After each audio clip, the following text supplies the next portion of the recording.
Hello दोस्तों, नमस्कार। आज हम देखेंगे क्लास 12th के एनसीईआरटी के आबी वाले चैप्टर को। तो आज हम क्लास 12th के आबी वाले चैप्टर को स्टार्ट करने जा रहे हैं। तो इसमें हम सबसे पहले जानेंगे कि आबीव होता क्या है, ठीक ना। आबीव के बारे में जानेंगे, उसके बाद आबीव की कोटि जानेंगे, ठीक ना। आबीव हमारे लाइफ में किस तरह से यूज होता है उसको भी इस वीडियो में जानेंगे, ठीक ना। तो आबीव के बारे में जानते हैं कि आबीव होता क्या है। तो लिखेंगे आबीव, इसको इंग्लिश में बोलेंगे तो बोलेंगे मैट्रिक्स। ये हमारा मैट्रिक्स हुआ, ठीक ना। तो आबीव क्या होता है इसके बारे में जानिए। तो आबीव जानने के लिए सबसे पहले इसके कॉलम और रो, ठीक ना, ये दोनों चीज़ को जानना बहुत आवश्यक है, क्योंकि आबीव जो बने होते हैं वह कॉलम और रो के अवयवों के मिलने से ही बने होते हैं। इसीलिए हम पहले आबीव के कॉलम और रो को पहले जानेंगे। कॉलम अर्थात स्तंभ, ठीक ना। आबीव के जो ऊपर नीचे जो अवयव होते हैं उसे हम कॉलम कहते हैं, ठीक ना। और आबीव के जो क्षैतिज अवयव होते हैं उसे हम पंक्ति कहते हैं। अर्थात हम कह सकते हैं कि किसी आबीव के इस तरह से यदि रो का हम बात करें, रो अर्थात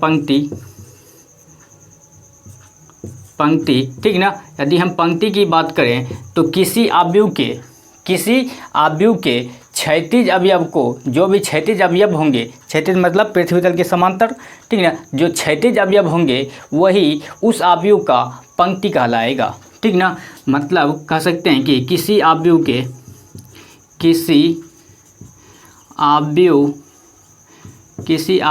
क्षैतिज पंक्ति को या क्षैतिज कतार को कह सकते हैं। किसी आबीव के क्षैतिज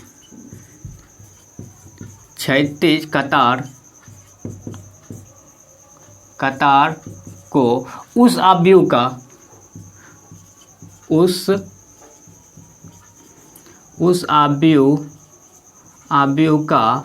रो कहते हैं। रो अर्थात कह सकते हैं पंक्ति,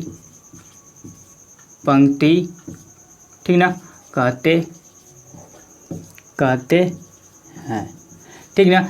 तो किसी आबीव के क्षैतिज कतार को उस आबीव का क्या कहेंगे? रो कहेंगे, पंक्ति कहेंगे, ठीक ना। तो दूसरा होता है इसी में स्तंभ अर्थात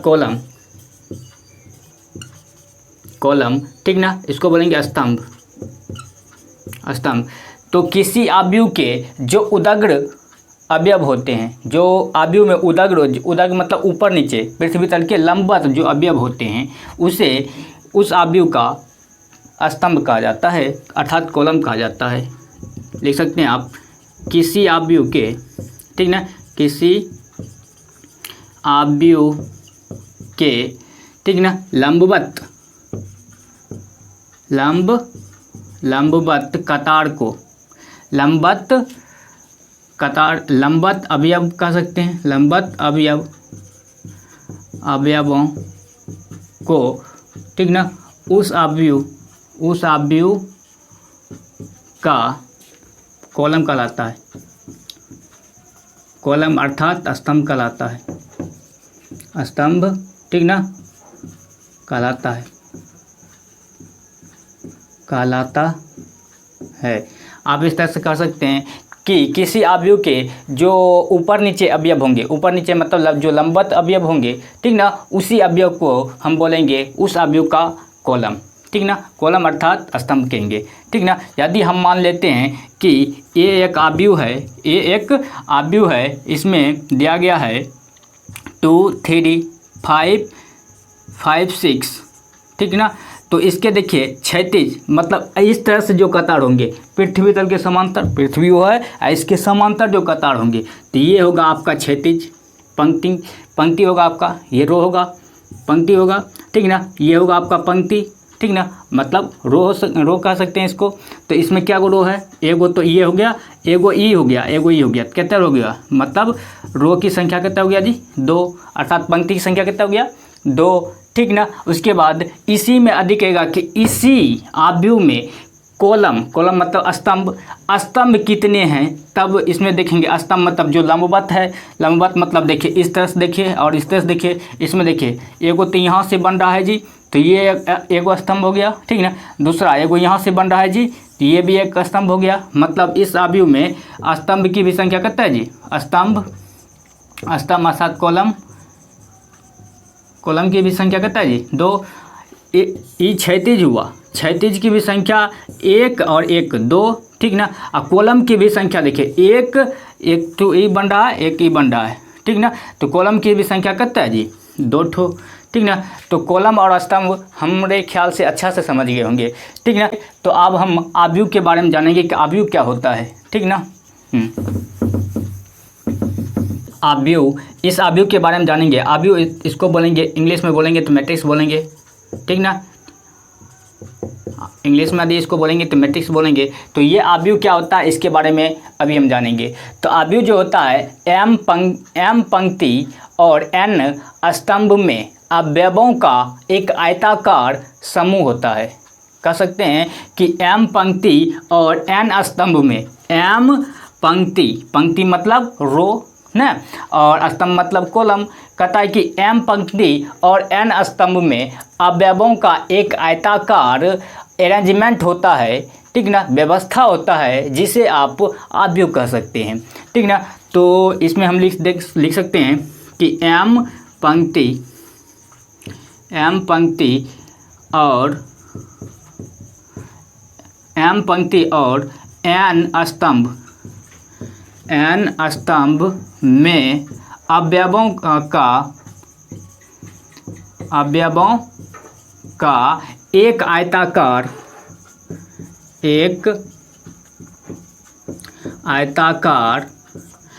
आयताकार अरेंजमेंट होता है। अरेंजमेंट मतलब व्यवस्था होता है, एक आयताकार व्यवस्था कह सकते हैं। अरेंजमेंट मतलब व्यवस्था, ठीक ना। एक अरेंजमेंट व्यवस्था, एक आयताकार व्यवस्था होता है,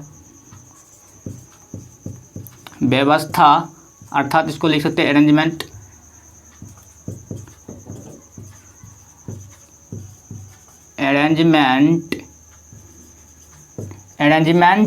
अर्थात व्यवस्था, अरेंजमेंट होता है, ठीक ना, जिसे अवयव कहते हैं, जिसे अवयव कहा जाता है। तो अवयव होता है m पंक्ति और n स्तंभ में अवयवों का एक आयताकार अरेंजमेंट, ठीक ना। अरेंजमेंट मतलब व्यवस्था होता है, जिसे आप अवयव कह सकते हैं। अर्थात आप देख सकते हैं यहाँ से, मान लेंगे a एक अवयव है, ठीक ना, ये एक अवयव है। अवयव मान लेते हैं, अवयव इसमें अभी बहुत सारा अवयव इसमें देते हैं, जैसे 3 4 5 6 7 8 9 10, इस तरह से 3 4 5 6 7 8 9 7, अपना मन है कोई भी अभी चीज़ ले रहे हैं, ठीक ना। तो इस तरह से लिए अवयव, ठीक ना। तो कहता है कि m पंक्ति मतलब m पंक्ति की संख्या को हम मान लिए हैं m, ठीक ना। n स्तंभ, पंक्ति मतलब ये जो आप देख रहे हैं, ये जो आप देख रहे हैं, तो इसमें क्या वो पंक्ति जी, एगो ई पंक्ति हुआ, एगो ई पंक्ति हुआ, एगो ई पंक्ति हुआ, क्या वो पंक्ति जी, 3 गो पंक्ति की संख्या कितना है जी, इसमें 3 पंक्ति मतलब रो ना, रो की संख्या कितना है जी, 3 ठो, ठीक ना। स्तंभ इसमें देख लेते हैं जी, स्तंभ मतलब जो ऊपर नीचे होता है ना, उसी को बोलते हैं। तो ये हो गया आपका एक स्तंभ पे हो गया, एक स्तंभ पे हो गया, मतलब स्तंभ की संख्या कितना दी, स्तंभ की भी संख्या, स्तंभ मतलब कॉलम की संख्या कितना जी, 3, मतलब कॉलम भी 3 ठो है, एगो 2 गो 3 गो कॉलम, ठीक ना। और क्षैतिज में देखो ये क्षैतिज हुआ, एक ही क्षैतिज हुआ, एक ही क्षैतिज हुआ, ठीक ना। तो मतलब पंक्ति एगो यहाँ, मतलब 3 गो पंक्ति और 3 गो स्तंभ भी इस तरह से है, ठीक ना, समझ है ना। हाँ, तो ये जो अरेंजमेंट है, ये जो आप अरेंजमेंट देख रहे हैं कि इस तरह से इसमें पंक्ति भी है और कॉलम और क्या जी, स्तंभ भी है, तो इसी व्यवस्था को हम अवयव कहते हैं। ये जो पूरे व्यवस्था है ना, इस व्यवस्था को हम अवयव कह सकते हैं। तो अवयव क्या होता है, m पंक्ति और n स्तंभ में अवयवों का, ये सब अवयव है, ठीक ना। ये जो देख रहे हैं ये अवयव है, ये अवयव है, ये सब क्या है, अवयव है। किसका, अवयव ए के, ये सब क्या है जी, अवयव है, जो भी आपको अंदर में दिख रहा है, ठीक ना। तो ये एक अवयव है, ठीक है। तो अवयव लिखने के लिए सबसे पहले बड़े कोष्ठक का उपयोग करते हैं, अर्थात ये आप देख रहे हैं, ये जो आप देख रहे हैं ये एक बड़ा कोष्टक है, ठीक ना। बड़े कोष्टक के अंदर आव्यूह के अवयवों को लिखा जाता है। जैसे ये आपका एक अवयव हो गया, ये भी हो गया, ये भी हो गया, ये सब क्या है, आव्यूह के अवयव हैं, ठीक ना। तो ये आपने उम्मीद करता हूँ कि आप आव्यूह के बारे में अच्छी तरह से जान गए होंगे। अर्थात कह सकते हैं कि आव्यूह किसको कहेंगे कि एम पंक्ति और एन स्तंभ में अवयवों का एक आयताकार व्यवस्था होता है, जिसे आप एक आव्यूह नाम दे सकते हैं, उसको हम एक आव्यूह कहेंगे, ठीक ना।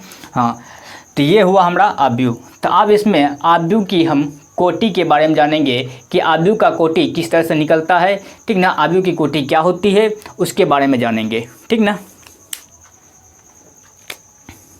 थोड़ा सा इसमें इंक दे देते हैं, इंक की कमी हो रही है।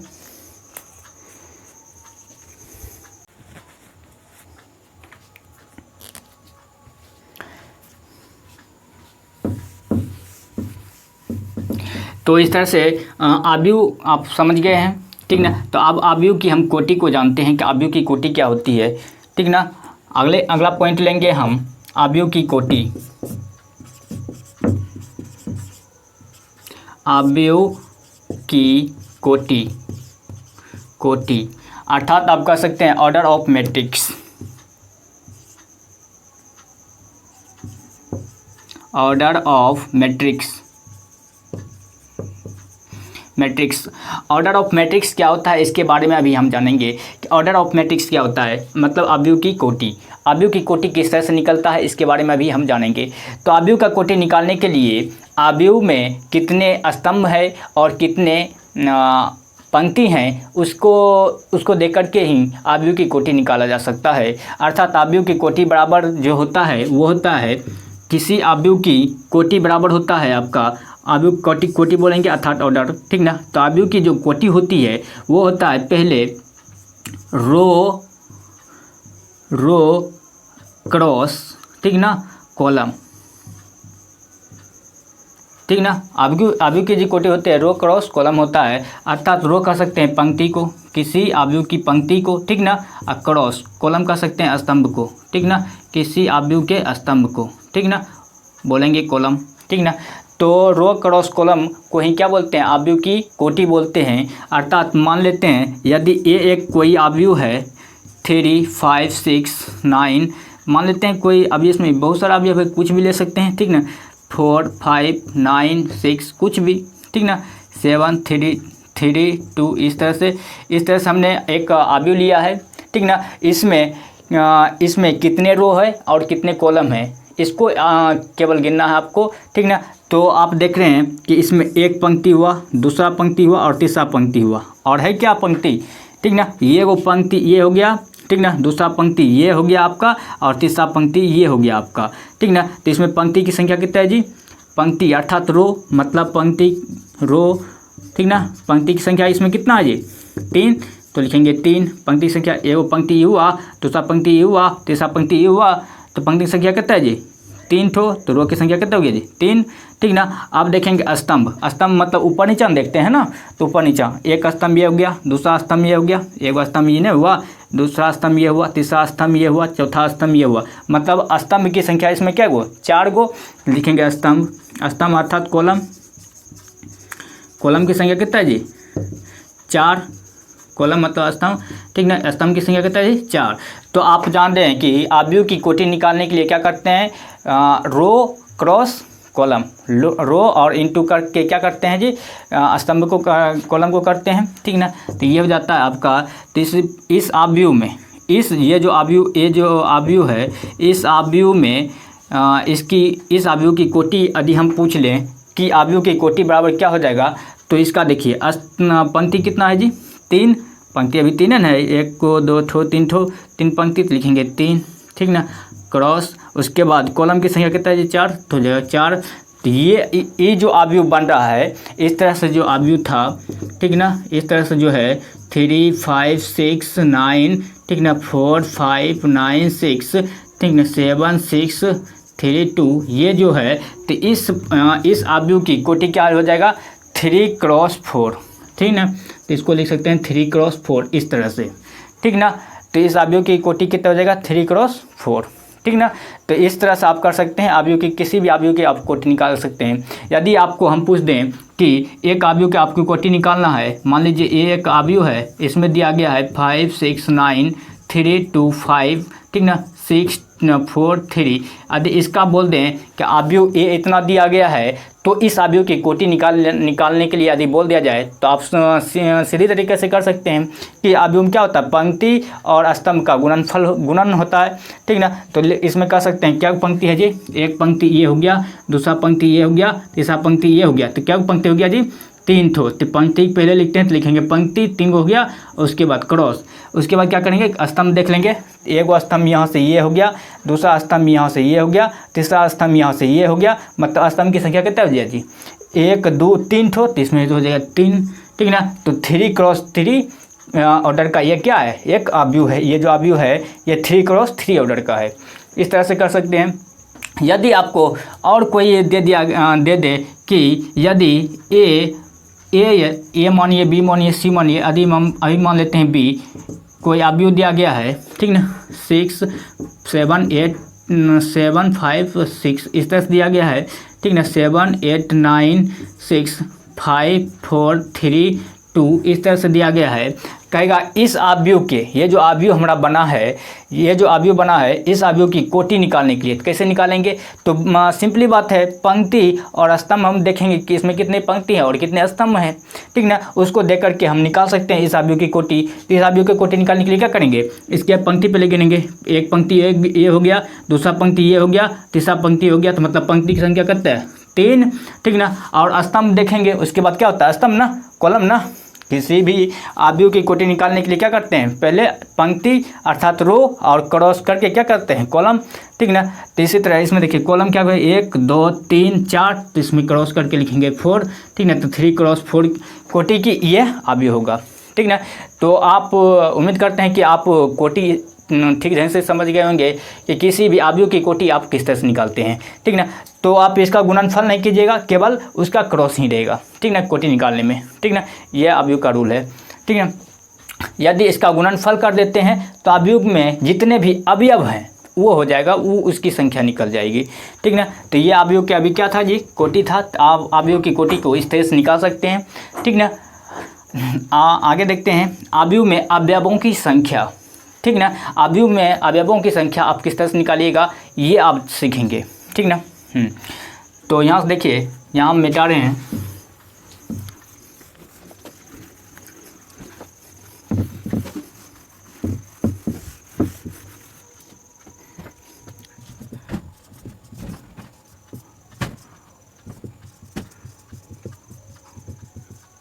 अवयव के अवयवों की संख्या, ठीक ना। अवयव के अवयवों की संख्या निकालने के लिए हम क्या करेंगे कि जो आपने कोटि निकाला था उसी कोटि का गुणनफल कर देंगे, तो उसके बाद जो हमको प्राप्त होगा वही हो जाएगा उस अवयव की अवयवों की संख्या। अर्थात कह सकते हैं कि यदि मान लीजिए ये एक अवयव है, ये एक अवयव है 3 2 5 6 9 3 मान लेते हैं ये सब, ठीक ना, 7 6 इस तरह से कोई अवयव दिया गया है, ठीक ना। कहेंगे कि इस अवयव में अवयवों की क्या संख्या है, तो पहले इस अवयव की कोटि निकाल लीजिए कि इस अवयव में कितना क्रॉस कितना की कोटि का एक ये अवयव है, ठीक ना। तो अवयव में देख रहे हैं कि आप एक पंक्ति ये हो गया, दूसरा पंक्ति ये हो गया, तीसरा पंक्ति ये हो गया, मतलब ये 3 ठो पंक्ति है। तो पहले पंक्ति लिखते हैं, तो पहले पंक्ति लिखेंगे, उसके बाद क्रॉस, उसके बाद देखेंगे इस अवयव में कितने स्तंभ हैं, स्तंभ मतलब ऊपर नीचे देखेंगे, एक ये हो गया, दूसरा ये हो गया, तीसरा ये हो गया, क्या स्तंभ हो गया जी, 3 ठो, ठीक ना। ये 3 क्रॉस 3 कोटि का एक क्या है जी, अवयव है। तो इसी का गुणनफल कर देंगे,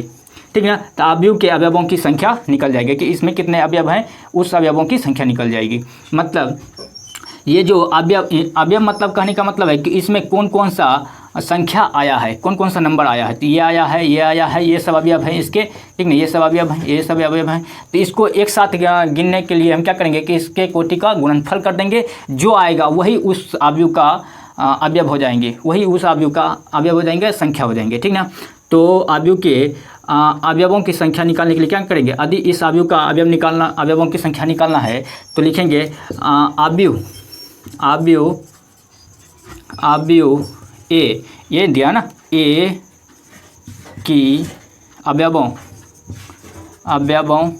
की संख्या, तो ये जगह 3 क्रॉस 3, ठीक ना। इसके कोटि का गुणनफल करेंगे 3 क्रॉस 3 कितना हो जाएगा जी 9, 3 3 9 हो जाएगा, तो 3 क्रॉस 3 कितना 9, तो 9 हो जाएगा। इसमें यदि अवयव ए की अवयवों की संख्या कितना हो जाएगा जी 9, इसमें आप गिन सकते हैं आप 9 ही अवयव होंगे, 1 2 3 4 5 6 7 8 9, मतलब इसमें इस अवयव में कितने अवयव हैं जी 9 अवयव हैं, ठीक ना। यदि हम मान लेते हैं कोई अवयव बी है, इस तरह से उसमें अवयव दिए गए हैं, इस तरह से अवयव दिए गए हैं, तो इसमें यदि पूछ दे कि इस अवयव की कोटि क्या है, तो पहले लिखेंगे अवयव की कोटि, अवयव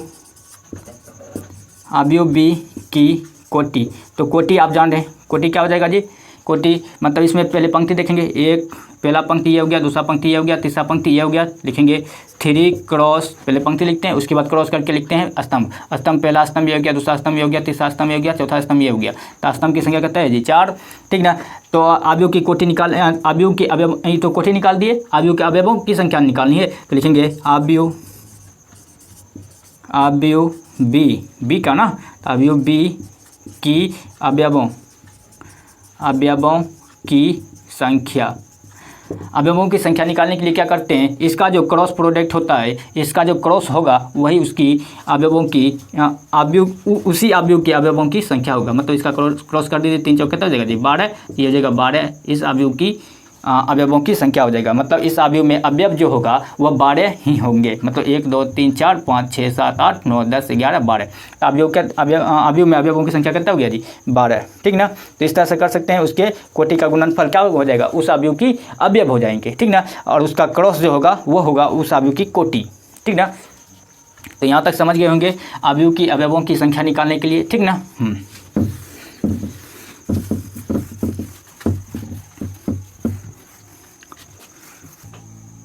अवयव के अवयवों कहने का मतलब है कि अवयव में कौन सा अवयव कहाँ पे है, एक बार में चिन्हने के लिए हम क्या करेंगे, ठीक ना। अवयव के अवयव को एक बार में चिन्हित करने के लिए हम क्या करेंगे कि यही अवयव होगा एक बार में, तो एक बार में चिन्हने के लिए हम क्या करेंगे, मान लेंगे ये एक, अभी आपको समझाने के लिए हम ए मान रहे हैं, अवयव को कोई भी अवयव लेते हैं उसका ए मान लेते हैं, उस अवयव के ए मान लेते हैं, उसके बाद आपको बता देते हैं, ठीक ना। हिसाब में बहुत सारे, एक जगह पर बी भी आ सकता है, सी भी आ सकता है, डी भी आ सकता है, इस तरह से दिया रहेगा, एक जगह पर इस जगह बी भी दे सकता है इस तरह से, ठीक ना। बी दे करके कोई अवयव दे देगा अवयव बी, ठीक ना, उसमें दे देगा 3 5 6 9, ठीक ना, 8 7 3 2, ठीक ना, 5 6 7 8, इस तरह से कोई अवयव इस तरह से दिया रहेगा, ठीक ना। इस अवयव में पूछ देगा कि अवयव A11 करने का मतलब है पहला रो लेंगे,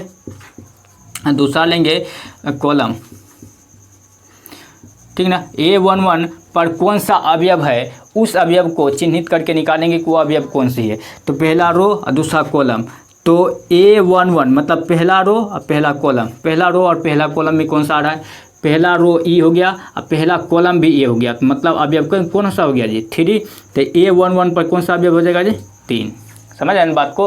हाँ, यदि इसी में पूछ दे कि A23 कहने का मतलब है कि दूसरा रो की संख्या, पहला रो होता है ना, पहला रो की संख्या कितना है 2 और कॉलम की संख्या कितना है जी, कॉलम की संख्या 3, मतलब पहला रो रो के स्थान पर 2 है ना, तो हो जाएगा दूसरा रो और तीसरा कॉलम, दूसरा रो और तीसरा कॉलम में कौन सा अवयव होगा, दूसरा रो की संख्या अभी कितना कर दिया जी दूसरा, और कॉलम की संख्या कितना हो गया जी तीसरा, पहला कॉलम दूसरा कॉलम तीसरा कॉलम, तीसरा कॉलम में जाएंगे और दूसरा रो जाएंगे, कहाँ पर हो गया जी, ये कहाँ पर आकर मिल रहा है यहाँ पर ना, ये कॉलम में कहाँ कितना हो जाएगा A23 पर कौन सा अवयव हो जाएगा 3, यहाँ लिखेंगे 3, समझ आया ना। यदि इसी में कह दे कि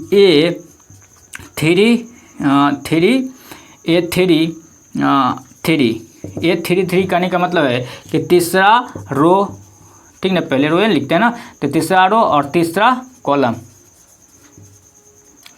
रो मतलब पंक्ति, ठीक ना, और कॉलम मतलब स्तंभ, ठीक ना। तो मतलब A33 निकालने का मतलब है, करने का मतलब है कि एक अवयव जो है इस अवयव में, ये जो अवयव बी अवयव जो दिया गया है, इस अवयव में A33 वाला अवयव कौन सा है उस अवयव को चुनना है, निकालना है।